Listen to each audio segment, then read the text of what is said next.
నమస్తే రమగారు. నమస్తే జయ. రమగారు, నది స్నానాలు చేస్తుంటాం. ఎట్లా ఇప్పుడు పుష్కరాలప్పుడు స్నానాలు చేస్తాం. పలానా టైంలో పలానా నదిలో స్నానం చేస్తే పాపాలు మొత్తం తొలగిపోతాయి అంటారు. కొన్ని చర్మ వ్యాధులు తగ్గిపోతాయి అంటారు. రకరకాల సమస్యలు తీరుతాయి అంటారు. సంతానలేమి సమస్య తగ్గుతుందంటారు. ఒక్కొక్క నదికి ఒక్కొక్క విశేషం ఉంటుంది కదా!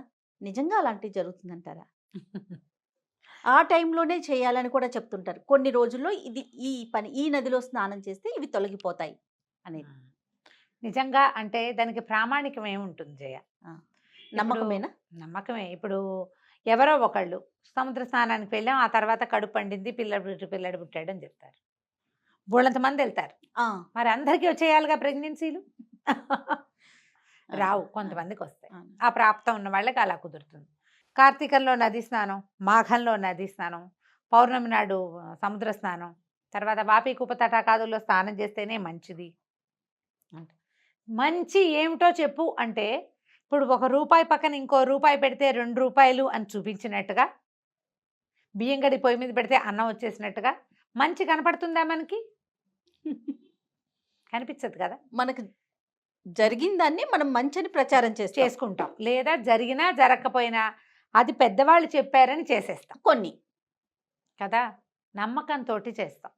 ఇప్పుడు చార్ధామ్ యాత్ర, అక్కడ ఆ రాష్ట్రం వాళ్ళు చార్ధామ్ అంటే గంగోత్రి, యమునోత్రి, ద్వారకానాథ్, కేదార్నాథ్ చేశారు. ఆదిశంకర్లు చెప్పిన చార్ధామ్ యాత్ర ఇంకోటి నాకు అది చేయాలని నా గోల. ఎందుకు, ఏమవుతుంది? ఎలాగోలా చూసేయచ్చు కదా. కాదు, వారు ఒకటి శాసనం చేసి ఇది మంచిది అని చెబితే అది మనం అలా చేస్తే మంచిదని. ఆ మంచి ఏమిటి? ఓ ₹10, ఓ కొత్త చీరో, ఓ నగో, ఓ పప్పో పాయసమో కాదు. మనకి తెలియని ఏదైనా ఒక మంచి విషయం మన దగ్గరికి వస్తుందన్న నమ్మకంతో, ఫిజికల్గా కనబడే విషయాలు కాదు కదా ఈ మంచులన్నీ. రేపొద్దున ఇవాళ నేను ఇంటర్వ్యూకి వెళ్తున్నాను, నది స్నానం చేసి వెళ్తే రేపొద్దున ఉద్యోగం వస్తుంది, ఎల్లుండి ప్రమోషన్ వస్తుంది, అలా చెప్పలేకపోతాం. అవును అవును.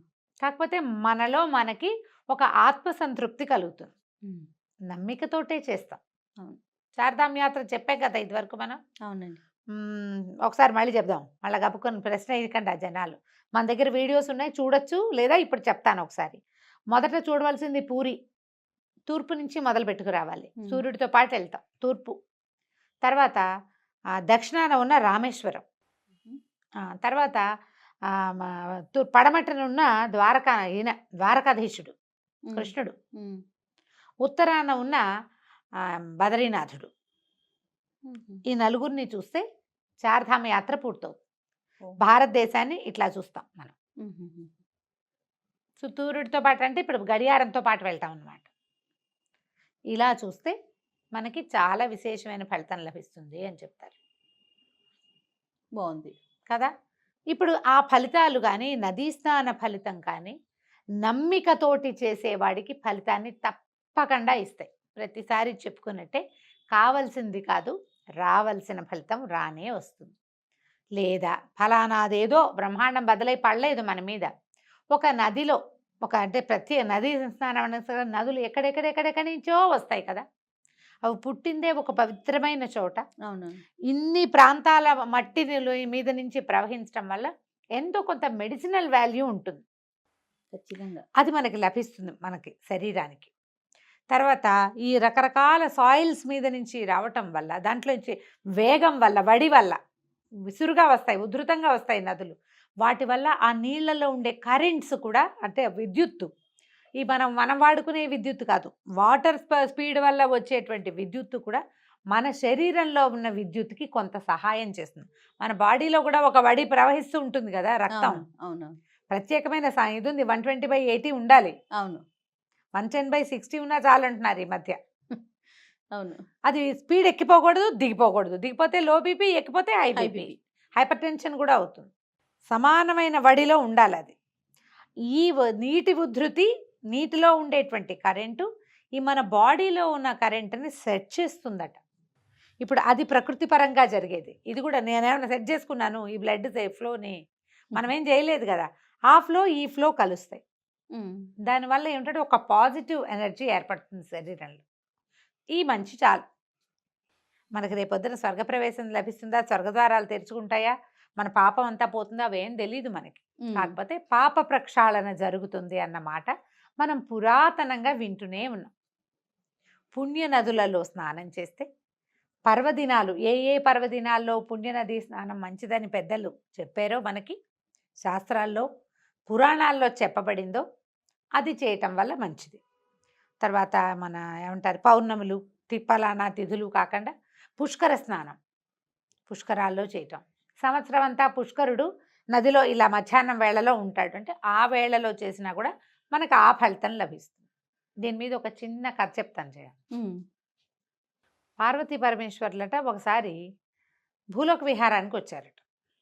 వస్తే అది గంగానది పరివాహక ప్రాంతంలో, అంటే ఆవిడ ఎక్కడి నుంచి వస్తారు, కైలాసం నుంచి, అంటే హిమాలయాల మీద నుంచి దిగాలి కదా. గంగ పరిగెడుతోంది, వీళ్ళు కూడా ఆ గంగ పరివాహక ప్రాంతాల నుంచి అలా వెళ్తున్నారు. తొలి సమయంలో ఎవరు లేరు. మొదట ఆ గంగ ఎక్కడ ప్రవహిస్తుందో అక్కడ ఎవరు జనం లేరు. క్రమంగా చలి తగ్గేసరికి ఊళ్ళో జనాలు బోళ్ళంతమంది కనపడుతున్నారు స్నానాలు చేస్తూ. ఆవిడ అట్లా చూస్తోంది, గంగ పొర్లి పొర్లి పొర్లి ప్రవహించేస్తుంది. పార్వతీదేవికి గొప్ప సరదా వచ్చింది.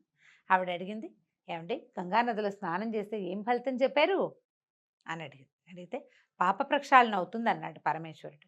మరి ఇంతమంది స్నానం చేస్తున్నారు కదా, వీళ్ళందరి పాపాలు ప్రక్షాళన అయిపోతాయా అంటే పరమేశ్వరుడు నవ్వొచ్చింది.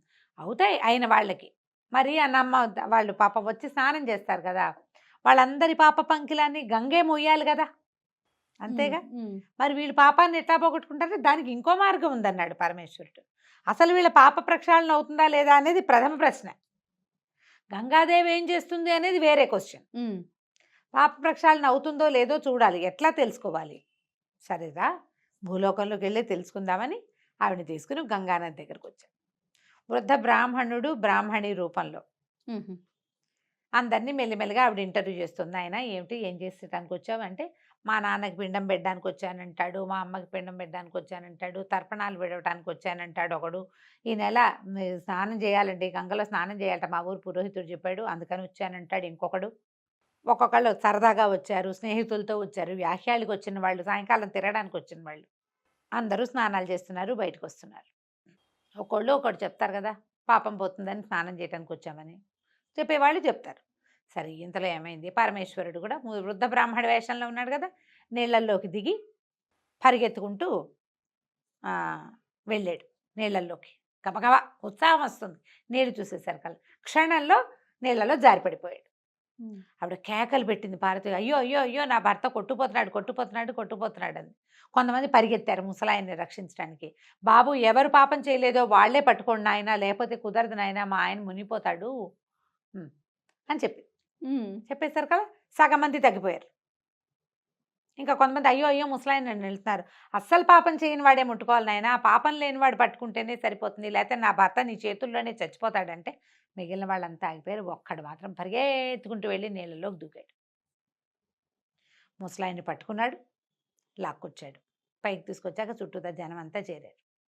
పార్వతీదేవి అడిగింది, నాయన నువ్వు అసలు పాపం చేయలేదా బంగారు తండ్రి, నువ్వు ఎంత మంచివాడిపోయి, మీ అమ్మ నాన్న ఎంత ఉత్తములు, చక్కగా నా భర్తను రక్షించావు, పాపం అందరూ భయపడ్డారు కానీ అంటే, ఎందుకు చేయలేదమ్మా, పుట్టెడు పాపాలు చేశాను, పాపం చేయకుండా మనిషి ఉంటాడా, ఇప్పుడే కదా గంగా స్నానం చేశాను, నా పాపం అంతా పోయింది, అందుకే దూకాను. సూపర్. నేను గంగా స్నానం చేశాక ఇంకా నాకు పాపాలేవి, నా పాపాలన్నీ గంగానది మహాతల్లి తీసేసుకుంది.